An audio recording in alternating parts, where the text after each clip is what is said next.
नमस्कार, मैं हूं मनोज वर्मा और आप देख रहे हैं अटेंशन। और अटेंशन में बात होगी एनकाउंटर पर सियासत क्यों। जी हाँ, मध्य प्रदेश के मुख्यमंत्री डॉक्टर मोहन यादव ने रायसेन के घोरगंज में 6 साल की बच्ची के साथ हुई दरिंदगी के बाद अधिकारियों को सख्त चेतावनी दी, रायसेन एसपी को हटाया और इसके बाद मुख्यमंत्री की सख्ती से चेती पुलिस ने 6 दिन बाद दरिंदे को भोपाल से गिरफ्तार कर लिया। भागने की कोशिश में उसका शार्ट एनकाउंटर हुआ और एनकाउंटर में मुख्यमंत्री डॉक्टर मोहन यादव ने कहा कि ऐसे आरोपियों पर हम जीरो टॉलरेंस की नीति अपना रहे हैं। कांग्रेस ने एनकाउंटर पर ही सवाल उठा दिए और कहा कि इस अचानक हुए एनकाउंटर की निष्पक्ष जांच होनी चाहिए। अब बड़ा सवाल यह है कि इस गंभीर मामले में भी सियासत क्यों हो रही है और कांग्रेस को एनकाउंटर पर शक क्यों है। आज की चर्चा इन्हीं सवालों के आसपास करेंगे, लेकिन पहले रिपोर्ट देखिए।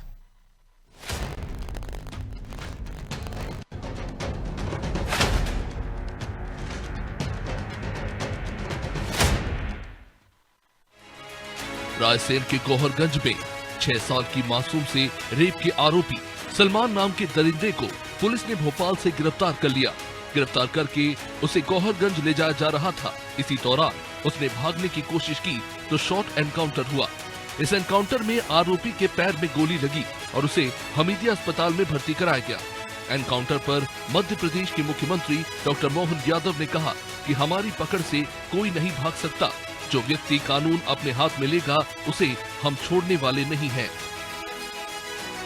पुलिस के सलमान के जो जानकारी मिली है, हमारे एक अबोध बच्ची के साथ जिस प्रकार से दुष्कर्म किया है, लेकिन जैसे हमने कहा था कि हमारी पुलिस छोड़ने वाली नहीं है और जरा ढिलाई होती तो हम ढिलाई भी पसंद नहीं करते। और भागते हुए जिस ढंग से उसको पुलिस ने शॉर्ट एनकाउंटर करके पकड़ा है, तो हमारी पकड़ से कोई भाग भी नहीं सकता है, ये पक्की बात है। लेकिन फिर भी मैं उम्मीद करता हूँ कि हमारे इस प्रबंधन में मध्य प्रदेश के अंदर विकास की पूरी संभावना है, सबको लेके चलने की भावना भी है, लेकिन कोई भी कानून हाथ में लेगा तो हम उसको छोड़ने वाले नहीं। उधर कांग्रेस ने एनकाउंटर पर सवाल उठाए हैं। पूर्व मंत्री पीसी शर्मा ने कहा कि आरोपी घटना के बाद भोपाल और रायसेन में खुलेआम घूमता रहा, लेकिन पुलिस उसे पकड़ नहीं पाई। अचानक गाड़ी का टायर पंचर हुआ और एनकाउंटर हो गया। इस एनकाउंटर की निष्पक्ष जांच होनी चाहिए। आप कर क्या रहे थे? भाग कैसे रहा था? 5-7 दिन के बाद आपने बड़ी मुश्किल से पकड़ा किसी के बताने पे, उसके बाद भागने की स्थिति कैसे आई? ऐसा आरोपी जिसके लिए पूरा रायसेन बंद है, पूरा प्रदेश बंद है, पूरी दुनिया में आवाज आ रही है, भाग कैसे रहा था? यही तो क्वेश्चन है पूरी पुलिस प्रशासन पे और प्रशासन पे। आपको बता दें, इस रेप कांड के बाद ही मध्य प्रदेश के मुख्यमंत्री ने सख्त कदम उठाए थे और रायसेन एसपी का तबादला भी कर दिया था। वहीं मिसरों टीआई को हटा दिया गया था। उन्होंने आरोपी को जल्द पकड़ने के निर्देश भी दिए थे, तो वही कानून व्यवस्था की समीक्षा भी की थी। मुख्यमंत्री की तत्परता के बाद आरोपी को पकड़ लिया गया। भागने की कोशिश में उसका एनकाउंटर हुआ, लेकिन अब कांग्रेस को इस एनकाउंटर में भी साजिश नजर आ रही है।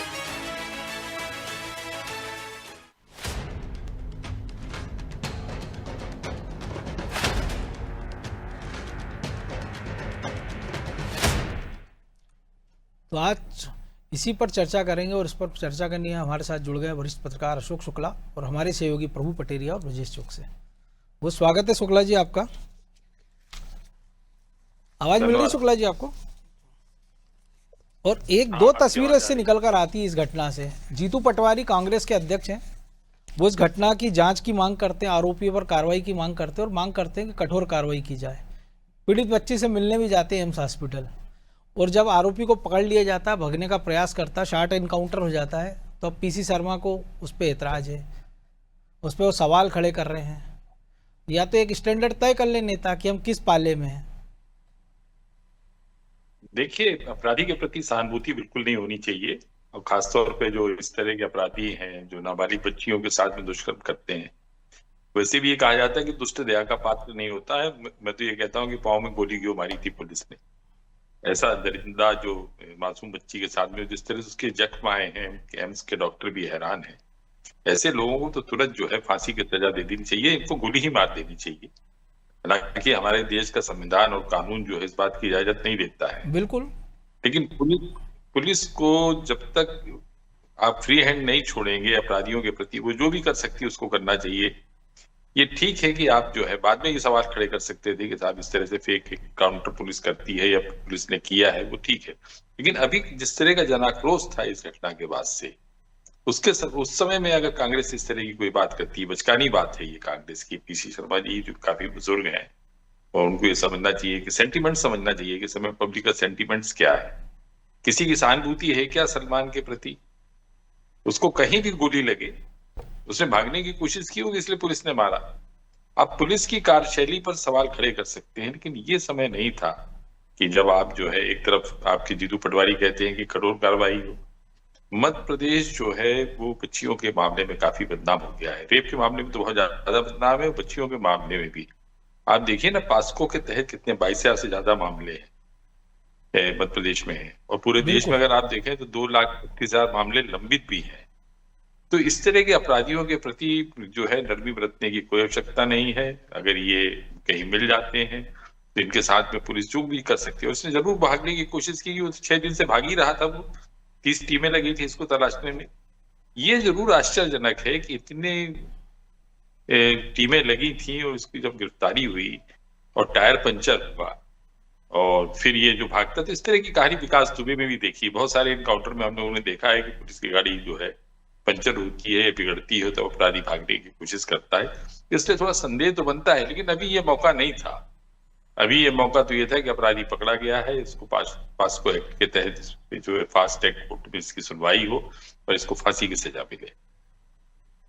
लेकिन केवल इतने भर से काम हो जाएगा? क्योंकि ये डिमांड तो तमाम सारे लोग कर रहे हैं। बच्चियों के लिए हमने देखा कि मध्य प्रदेश वो पहला देश में राज्य था जिस प्रकार के मामले में जिसने बच्चियों के साथ रेप के केस में फांसी के सजा का प्रावधान किया था। तो बहुत सारी जिम्मेदारी समाज के साथ साथ कोर्ट की है, न्यायिक व्यवस्थाओं की भी है ना।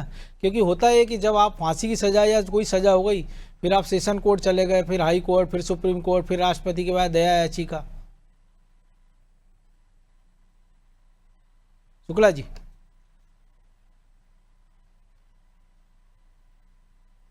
चलिए लगता संपर्क टूट गया है जी।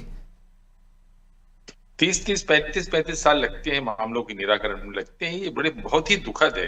मैं आपसे बता रहा हूँ 2,36,000 मामले लंबी है। एक कोर्ट ट्रायल कोर्ट सजा सुनाएगी, उसके बाद में अपीलेट कोर्ट है, फिर हाई कोर्ट है, फिर सुप्रीम कोर्ट है, और जैसा आपने बताया फिर राष्ट्रपति के पास में दया याचिका जाती। तो न्याय की जो ये धीमी चाल है, निर्भया कांड में आप देख लीजिए, फांसी की सजा के बाद में भी जो है वो कितने दिनों तक जो है कोई ना कोई एक उसकी रही और उसको मामला टलता रहा, और जो पीड़िता की मां थी वो किस तरह से निर्भया की मां जो है दर दर भटक रही थी। ये बहुत ही दुखद है। ये तो हम लोग बम्बई हमला हो चाहे संसद पर हमला हो, इनके आरोपियों में भी हमने देखा सबके साथ वो नेचुरल जस्टिस के तहत आप जो है मामलों को लंबा खींचते हैं। आपको इंडियन पेनल कोड बदलने की जरूरत है, आपको वो तो बदल दिया ना, अब तो बीएनएस कर दिया उन्होंने, भारतीय न्याय संहिता, दंड संहिता को बदल दिया। ठीक है, आपको कुछ धाराएं आप बदल देते हैं, लेकिन आप प्रोसेस कहाँ बदल रहे हैं? जो प्रक्रिया है, जो न्यायिक प्रक्रिया है, उसको फास्ट करने की जरूरत है, उसको तेज करने की जरूरत है, जजेस की संख्या बढ़ाने की जरूरत है। आप स्पेशल कोर्ट बनाइए आप इसके लिए, और इसकी एक समय अवधि, एक टाइम लिमिट तय कीजिए कि इतने दिन के भीतर जो है इस मामले, इंदौर में हुआ है ये, हम लोगों ने देखा कि वहां पे एक बच्ची के साथ रेप हुआ था, तो 25 दिन के अंदर फैसला आ गया था।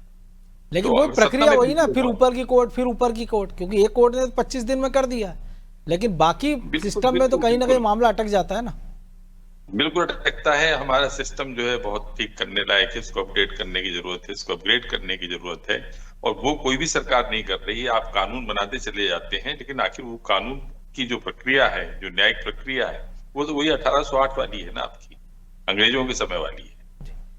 लेकिन प्रभु जी, बरन पुलिस का हमने देखा कई बार पुलिस की लापरवाही होती, कई बार नहीं भी होती। जैसे इस मामले में एसपी को हटा दिया, अब जो निचले स्टाफ ने पकड़ लिया उसको, एनकाउंटर हुआ, शार्ट एनकाउंटर, तो उस पर सवाल उठ गए।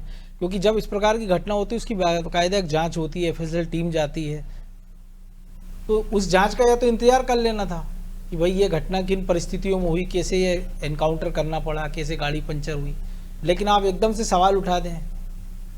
ये सवाल उठाना और ये जिज्ञासा लोगों का अधिकार है मनोज जी, तो इसलिए सवाल उठ रहे हैं। विपक्ष का भी अधिकार है कि भाई जिसको, जो बड़ी आसानी से प्रदेश की राजधानी में एक दुकान पे खड़े हुए पकड़ा गया बड़ी शांति से, वो उसको आप लेके जा रहे थे ये कहानी ही निकल के आई है ना इसमें। और आप जब लेके जा रहे थे वहाँ पर तो यह रास्ते में जो गाड़ी आपकी पंचर हो गई रात को, और वो उसके बाद वो एनकाउंटर कर दिया आपने उसका, तो पैर में गोली क्यों लगी? लेकिन क्या होता है ना, हर अपराधी समझदार, उसको लगता है कि मेरा तो कुछ होना नहीं है, पुलिस तो मूर्ख है, नहीं मुझे पुलिस पकड़ नहीं पाएगी। पुलिस ही इसलिए वो कई बार गढ़पूर्ण बेवकूफ हो हरकतें कर जाती रही है। है ना मध्य प्रदेश की पुलिस। दिक्कत ये है कि पहले आप जो है वैसी कोई कार्रवाई नहीं कर रहे हो, आप सोए पड़े रहे। जब मुख्यमंत्री ने डांट फटकार लगाई आपको, जब लोग धरना प्रदर्शन कर रहे हैं, सड़कें जाम हो रही हैं, उसके बाद फिर पुलिस हरकत में आ रही है। ये तो पुलिस ये निश्चित तौर पर ये इस पे पुलिस की सवाल उठना लापरवाही, चाहिए। पुलिस ही मध्य प्रदेश की पुलिस का जो चरित्र हो गया है, जो काम का तरीका हो गया है, वो आपको गश्त पे कम और ट्रैफिक चेकिंग करते हुए ज्यादा दिखेगी। आप हमारे ऑफिस के रास्ते में थाने पड़ते हैं, पूरा का पूरा थाना शाम को वसूली करता है या दिन भर वसूली करता दिखता है, तो वो गश्त कब करेंगे, वो अपना मूल काम कब करेंगे? तो ये व्यवस्था, पुलिस की व्यवस्था में सुधार की जरूरत है, जो तंत्र खराब हो निश्चित गया तौर है। पर इसमें ना तो होना मुख्यमंत्री चाहिए। की मंशा गलत है, मुख्यमंत्री चाहते हैं कानून का राज स्थापित हो, न हम डीजीपी को दोष दे सकते हैं, लेकिन तंत्र जो नीचे का गड़बड़ हो गया, इसको सुधारने की जरूरत है। जो भी जिम्मेदार है उनको इसको काम करना चाहिए। इसलिए सवाल उठते हैं। आपको याद होगा कुछ दिन पहले एक और एनकाउंटर हुआ था, वही पुलिस उसको लेके जा रही थी और वो जो है भागने की कोशिश की, उसके पैर में गोली लगी। एक जैसी घटनाएं यदि हो रही हैं तो इसमें पुलिस की हंसी हो रही है, यहाँ पे कोई भय नहीं व्याप्त हो रहा है। अभी जो विकास का जिक्र हुआ, विकास दुबे जी, विकास दुबे का, उसकी गाड़ी पलटना उत्तर प्रदेश के बदमाशों के लिए भय का सबब बन गया था, डर का। उसके बाद वो लोग खुद ही सरेंडर करने पहुंचने लगे कि साहब हम सीधे थाने में जाके सरेंडर कर रहे हैं, कोई गाड़ी में हमको लेके ना जाए, वो जहाँ के भी आरोपी हैं। ये स्थिति वहां पर है। अब उत्तर प्रदेश की पुलिस पैर तोड़ रही है, गोली मार रही है, लंगड़ाते हुए ले जा रही है, तो वहां पे वो डर का माहौल है उनको पुलिस को लेकर वहां की, कि वो जान से भी मार देती है, उनकी गाड़ी भी पलट जाती है। वो कई एनकाउंटर भी कर चुकी है यूपी की पुलिस। हमारी एनकाउंटर कब करती है? हमारी पुलिस का एनकाउंटर का चरित्र जो आपको दिखाई दे रहा है, वो आप ये बताइए, सवाल क्यों नहीं उठेगा कि आप नई नवेली गाड़ी, स्कॉर्पियो जैसी गाड़ी दिखा रहे हैं, आप इसमें लेकर जा रहे थे, और आज की तो हर गाड़ी में ट्यूबलेस टायर आते हैं। ऐसा कौन सी कील लगी है जो आपकी गाड़ी को रास्ते में रात को पंचर कर दे और सुबह उसके पैर में गोली लगे? मध्य प्रदेश की पूर्व मुख्यमंत्री उमा भारती ने भी ट्वीट किया है, उन्होंने कहा कि एनकाउंटर अधूरा है, पूरा क्यों नहीं हुआ? सबके मन में यही सवाल है। किसी को कोई इससे दया मोहब्बत नहीं उस अपराधी से, चाहे आम आदमी को, चाहे नेता को, चाहे सत्ता पक्षी हो या विपक्षी। ये बात तो कल जो उलेमा मौलाना है कई सारे, उन्होंने भी कहा था, उसके परिवार के लोगों ने भी कहा है कि उसको फांसी की सजा होनी चाहिए। तो ये निश्चित तौर पर यहाँ पे पुलिस की गड़बड़ी है ना। पुलिस उसको उपहास का पात्र बना दी पूरी घटना को। यदि आपको इस तरीके का एनकाउंटर प्रदर्शित करना था तो उसको यही भोपाल में कर लेते, वीडियो शूटिंग हो जाती, अच्छा फुटेज बन जाता मीडिया के लिए और देश भर में चलाने के लिए। आपको ऐसा जैसा किया वैसा करना था, थोड़ा सा बदल के कर लेते। स्वाभाविक तौर पर उस व्यक्ति को लेकर, या इस तरीके के जितने भी मामले हैं, अभी आपने कहा कि मध्य प्रदेश पहला राज्य है जिसने इसको लेकर कानून बनाया था, नाबालिग बच्चियों के साथ हरकत पे जो है फांसी की सजा का प्रावधान वाला। केंद्र सरकार ने उस कानून को लागू किया पूरे देश में। आप ये बताइए किसको फांसी की सजा हुई मध्य प्रदेश का यही तो कानून सवाल बनने है के ना बाद? सिस्टम से, बिल्कुल। क्योंकि फास्ट ट्रैक कोर्ट है, वो सिर्फ नाम के फास्ट ट्रैक कोर्ट हैं। 40 दिन में सुनवाई करके पूरा जो है फैसला देने की स्थिति कहाँ है इन कोर्टों में? क्यों? क्योंकि व्यवस्था गड़बड़ है हमारी। हमको सिस्टम सुधारना होगा। यदि आपने बनाया तो क्यों कागज के शेर न खड़े करें, उस चीजों को अमली जामा तक पहुंचा, तो फिर एनकाउंटर जैसी नौबती ना आए। और उसके पैर में गोली मार दी, वो फिर छूट कर चला जाएगा, कुछ दिन बाद वो खुद फिर कोई हरकत कर देगा। बुदनी का वांटेड था, पुलिस उसको खोज रही थी, आप खोज नहीं पा रहे थे, आम लोगों ने पकड़ लिया, जो कहानी निकल कर सामने आ रही है। बिल्कुल, तो ये उन पुलिस लोगों की के नाम भी आए, कार्यप्रणाली, अब्दुल उनके है, मुखबिर रिजवान तंत्र पे है, सवाल आसिफ है, ऐसे 3-4 युवाओं के नाम भी आए हैं। जी। तो इस पूरे तंत्र पर सवाल है। तो इस तरीके की घटनाओं पर सवाल तो उठेंगे। चाहे बीजेपी विपक्ष में होती तो बीजेपी भी सवाल उठाती, इस तरीके की जो मजाकपूर्ण स्थिति होती तो, क्योंकि आपके बार बार एनकाउंटर का तरीका एक हो गया। ये भी पुलिस बता दे कि दाहिने पैर में गोली मारनी हर बार, पिंडली के नीचे इस जगह पे स्पॉट नीचे से जो है 4 इंच ऊपर मारनी है, ये भी पुलिस बता दे, तो हर बार उसी स्पॉट पे पुलिस और सिपाही उनके गोली मारेंगे। ये मतलब मैंने वो बयान देखा, एसपी कह रहा है कि उसने जो है रिवॉल्वर छीन ली, जो पुलिस वाले ले जा रहे थे इंस्पेक्टर उनकी, और जो है उसने हवा में 2 फायर कर दी, ऊपर कर दी रिवॉल्वर, फिर उसको गोली मार दी पैर में आपने। तो बड़ा मतलब हास्यास्पद सी घटना का प्रस्तुतिकरण है। थोड़ी सी कहानी जो है, भोपाल में बहुत फिल्में बनती हैं, अच्छे स्क्रिप्ट राइटर से कहानी लिखवा लें तो मुझे लगता है थोड़ा अच्छा एक चर्चा लायक विषय बन सकता था। लेकिन क्या आपको लगता है केवल चर्चा ही होनी चाहिए इस पे? भाई मनोज जी, मैंने कहा ना कि जब एक महिला मध्य प्रदेश की पूर्व मुख्यमंत्री, देश की केंद्रीय मंत्री, एक बड़ी पार्टी की नेता यदि कह रही है कि एनकाउंटर अधूरा है, तो फिर एनकाउंटर अधूरा है, फिर विपक्ष भी कहेगा एनकाउंटर अधूरा है। यदि वो कह रहे हैं कि अब हो गया है जो हो गया है, इसके बाद इस पे 40 दिन में सजा, फास्ट ट्रैक कोर्ट से सजा होनी चाहिए, तो फिर होनी चाहिए। हर महिला की बात है, हर जो भी जिसका भी दिल धड़कता होगा, जिस भी व्यक्ति के, वो कहेगा कि अपराधी को जल्दी से जल्दी सजा हो। हमने जो खबरें पढ़ी कि जिन लोगों ने पकड़ा वो कह रहे थे कि इसको जल्दी से जल्दी सजा हो जाए, इसको फांसी दे दो। किसी ने नहीं कहा कि उसको रिहाई दो, सब उसको फांसी की मांग करना है। लेकिन वो फांसी कब होगी, लेकिन उसका प्रोसेस है ना ब्रजेश जी, सब चीज़ों का प्रोसेस है। लेकिन ऐसा नहीं कि एक ही कहानी होती पुलिस की। हमने दिल्लू दिलावर का इनकाउंटर हमने साथ कवर किया, पर्वत सपेरा का हो, रतन ठाकुर का हो, या सिमी के 8 आतंकवादियों का। ऐसा नहीं कह सकता कि पुलिस का पैटर्न एक ही जैसा रहता सब मामलों में। लेकिन जाहिर सी बात है, अगर इस प्रकार की नौबत आई थी कि अगर गोली चलाना पड़ी थी, तो गोली तो भी चल सकती थी।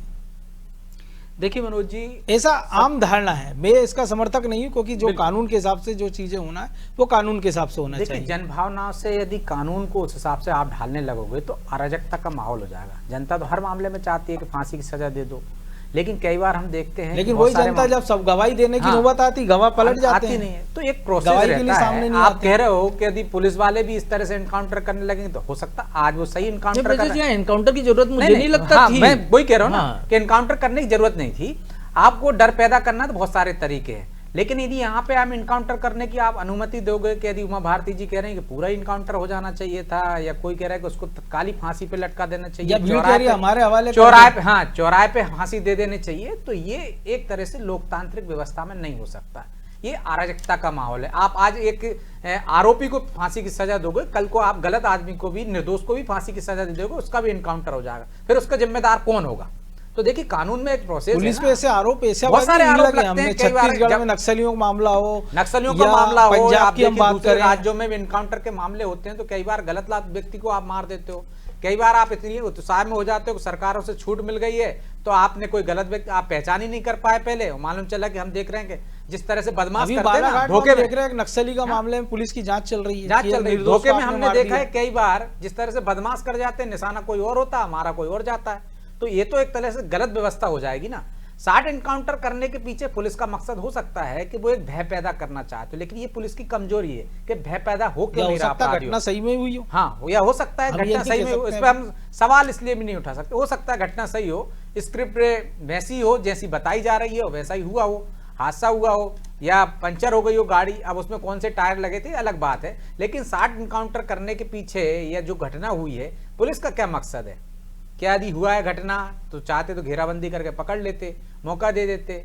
लेकिन जो 60 एनकाउंटर की जो एक थ्योरी चली है, एनकाउंटर की थ्योरी चली है, उसका सीधा मकसद यही है कि आप अपराधियों में भय पैदा करना चाह रहे हो। लेकिन क्या भय पैदा हुआ? क्या पहली बार एनकाउंटर हो रहा है? क्या अपराधियों में भय पैदा नहीं हो रहा है? इसकी वजह अलग अलग है मनोज जी, कि आपकी इन्वेस्टिगेशन वैसी होती है कि तत्काल उनको न्याय नहीं मिल पाता। हम पास्को एक्ट की बात कर रहे हैं, हम फांसी देने के प्रावधान की बात कर रहे हैं। बाकायदा सरकार ने जो पास्को एक्ट में निर्धारित कर रखा है कि आपको इतने दिन में चालान पेश करना, सबसे तेजी से होता है चालान पेश हो जाता है। तो चालान तेजी से पेश करने के चक्कर में क्या आप गलतियां छोड़ जाते हैं कि जिससे वो सजा नहीं मिल पाती है? वो तमाम चीजें हैं जिसकी वजह से भय पैदा नहीं हो पा रहा है। आप अपराधियों में भय पैदा करने के लिए बहुत सारे तरीके रहते हैं। आपने जैसे प्रभु जी ने कहा, सड़क पे आप उतर गए हो तो किस में भय पैदा कर रहे हो?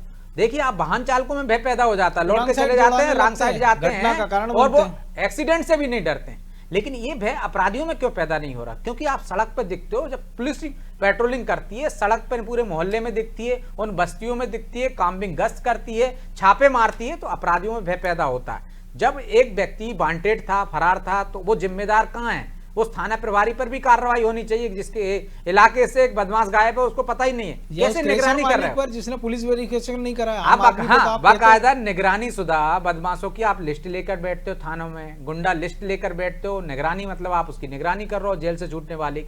तो पूरा पुलिस तंत्र ही कोलैप्स हो चुका है। एक तो मुखबिर तंत्र आपका फेल हो गया। क्यों फेल हो गया? या तो आप जनता से जुड़े नहीं हो, जनता आप पे भरोसा नहीं करती, आपको सूचना नहीं देती। जब गंभीर मामले में आप सड़क पर उतर आते हो तब आप एक्शन में लेते हो। ये एक्शन आपको 24 घंटे में करोगे तो मुझे लगता है कि ज्यादा कारगर साबित होगा। और अपराधी खुलेआम घूम ही क्यों रहे? अपराधियों को पहले ही जेल में होना चाहिए ना, तो भय व्याप्त होगा कि भाई मैं अपराधी हूं, आज किसी मामले में जाए। इससे बढ़िया तो जो अपराधी हैं वो एक मामले में जेल में से छूटते हैं, दूसरे मामले में आप भेज दीजिए, भय पैदा होगा, अपराध नहीं करेंगे, डरेंगे। तो अपराधियों में भय पैदा अभी करने हमने के बहुत देखा सारे ना, जो तरीके। हाईकोर्ट जबलपुर का मामला, एक व्यवसायी का यही तो पीड़ा है कि एक मामले में गिरफ्तारी होती है, वो जेल में रहती, दूसरे मामले में गिरफ्तार हो तो जाता है। आप देखिए, सत्तारूढ़ पार्टी का एक विधायक चाहता है, राजनीतिक सूचना मामलों में सिपाही ऐसा हो देता है तो 3 करोड़ की हवाला की राशि आप जब्त कर लेते हो क्योंकि आपको खाना है। आप देखिए, जब कोई मामला तूल पकड़ता, हवाला के 2 मामले हुए हैं, भोपाल में भी हुआ, वहां बिल्कुल, अशोक गार्डन में हाँ, हमने देखा। वैसी ठोस कार्रवाई नहीं हुई है, लेकिन दूसरी जगह कार्रवाई हो गई क्योंकि जनता की नजरों में आ गए और वहां पे आपसी गुटबाजी नजर आई एक तरह से पुलिस अधिकारियों में, तो आपने कर दिया। तो आप देखिए, जब पुलिस वालों में एक तरफ आप पिपलानी में देखते हैं मार मार के किसी एसडीओपी के साले को मौत के घाट उतार देते हैं, आप देखिए मिसरोद रोड पर एक हवालदार, इसके बावजूद उसमें डर पैदा नहीं है एक अनुशासन का या पुलिस महकमे का, वो इसके बाद मुझे एक मैकेनिक के साथ किस तरह से मारपीट करता है 200 रुपए के चक्कर में। तो ये जब व्यवस्था में सुधार तब आएगा जब ऊपर से, ये नहीं कह रहा हूं मैं कि डीजीपी की गलती है, लेकिन गलती तो कहीं ना कहीं है ना, आप सिस्टम नहीं सुधार रहा। आप एसपी पे लगाम कसिए, लगाम एसपी टीआई पे कसेगा, एसडीओपी पे कसेगा, तो सिस्टम तो ऊपर से ही दुरुस्त होगा ना। भाई रीवा का आईजी कहते हैं कि साहब मुझे पता है कौन कौन नशे के सौदागर हैं, हाँ, कौन कौन थाना तो कार्रवाई करने से किसने रोका उस आईजी लेकिन को? एक्शन नहीं लेते हैं। हाँ, तो ये जिम्मेदारों पर भी कार्रवाई होनी चाहिए ना। जब तक जिम्मेदारी तय नहीं होगी आप इस तरह से बच नहीं सकते। तो ऊपर से लेकर नीचे तक सबकी जिम्मेदारी तय होगी। निश्चित तौर पर एक एसपी हटा है, कल को यदि हम देखते हैं कि इस तरह के मामले होते हैं, धूल पकड़ते हैं, तो एसपी कलेक्टर पे कार्रवाई हो जाती है। लेकिन इसके बाद का सिस्टम सुधरा है क्या? मॉनिटरिंग सिस्टम नहीं आप सुधार पाए। यदि ये रैप की घटना हुई थी, पहले दिन एक्शन नहीं हुआ था, तो क्या डीआईजी ने, आईजी ने उसकी भी कुछ जाके वहां पे मौके पे मुआयना किया? 3 दिन बीत गए थे, तो क्या डीजीपी ने यहाँ से कोई टीम भेजी? क्या वो जो एक काम होना चाहिए था वो काम नहीं हो रहा। और ये तो राजधानी से 50-60 किलोमीटर के एरिया की बात है, निश्चित दूर-दराज में क्या हाल तब होंगे? आप जब सड़क पर जनता उतर आई तब आप उतर रहे हो और फिर जनभावना के अनुसार आप काम करना चाहते हो, तो ऐसा होता नहीं है ना। आप वो वैसी आक्रोश जनता में आया ही क्यों? जब आप एक सब्र का बांध टूटता है तब आक्रोश आता है, जब पीड़ित परिवार को न्याय नहीं मिलता तब आक्रोश आता है। और जब इस तरह के मामलों में जब सरकार कह रही कि संवेदनशील मामलों में किस तरह से कार्रवाई होनी चाहिए, तो कार्रवाई नहीं की है, तो निश्चित तौर पर कार्रवाई होनी चाहिए। एसपी पे क्या, पूरे सिस्टम में उन लोगों पर भी कार्रवाई होनी चाहिए। और जो पुलिस अधिकारी पकड़ के ले गए हैं वो कह रहे हैं कि हमसे छूट कर भाग गया है, तो इतने कमजोर पुलिस अधिकारी पे भी कार्रवाई होनी चाहिए कि आपसे रिवॉल्वर छूट के भाग गया एक 2 फुट का आदमी, दुबला पतला सा आदमी, वो आपसे एक सब इंस्पेक्टर से, आप सिस्टम में हो, आप कसरत करते हो, आप परेड करते हो, और जिस अधिकारी का नाम आ रहा है उसकी खुद की हाइट 6 फीट की है, 6 फीट की है, तो ये भी तो तमाम सारे सवाल तो। लेकिन सबसे बड़ा सवाल ये है कि पुलिसिंग को सुधारने की जरूरत है। अब ये कब सुधरेगी ये देखने वाली बात है। बहरहाल वक्त इतना ही था, बहुत धन्यवाद शुक्ला जी। तो पुलिस की जो नीयत है अपराधियों पर लगाम कसने की, ऐसा लगता है आधी अधूरी, ये पूरी मंशा के साथ नहीं थी कि आप एक मैसेज भी देना चाहते हो लेकिन आधे अधूरे मन से। जब तक न्याय में यही है कि पुलिस का जब तक कानून का डर नहीं होगा अपराधियों में, फिर उस डर को पैदा करने के लिए आपको और भी तमाम सारे उपाय करना होंगे। अराजकता उसका उपाय नहीं है, लेकिन कम से कम इतना तो आपको करना पड़ेगा कि पुलिस का नाम सुनकर या पुलिस को वर्दी में देखकर अपराधी कांपें, डरें और अपराध से तौबा करने का प्रयास करें। अटेंशन में आज इतना ही, मुझे दीजिए इजाज़त और आप देखते रहिए अनाज टीवी। नमस्कार।